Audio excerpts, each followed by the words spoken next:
الشيطان الرجيم بسم الله الرحمن الرحيم আজকে আমাকে আঞ্জুমানের পক্ষ হতে একটি বিষয় দেওয়া হয়েছে। বিষয়টি শেষ করে আমি বিদায় নেব। ওয়া মা তাওফিক ইল্লা বিল্লাহ।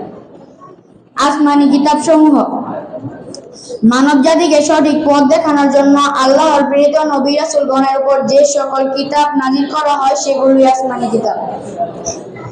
সকল আসমানি কিতাবের উপর সকল নবী রাসূলগণের সকল আসমানি কিতাবের উপর সকল মুসলমানের বিশ্বাস রাখা ফরজ। আসমানি কিতাব মোট 104টি, তবে প্রধান 4টি যা 4 জন প্রসিদ্ধ নবী রাসূলগণের উপর নাযিল করা হয়েছে। 1 তাওরাত হযরত মুসা আলাইহিস সালামের উপর নাযিল করা হয়েছে। 2 জাবুর হযরত দাউদ আলাইহিস সালামের উপর নাযিল করা হয়েছে। 3 ইনজিল যা ঈসা আলাইহিস সালামের উপর নাযিল করা হয়েছে। 4 আল কোরআন যা হযরত মুহাম্মদ সাল্লাল্লাহু আলাইহি ওয়াসাল্লামের উপর নাযিল করা হয়েছে।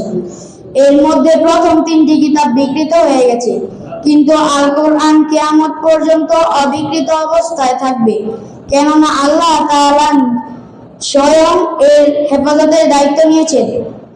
আসসালামু আলাইকুম ওয়া রাহমাতুল্লাহি ওয়া বারাকাতুহু।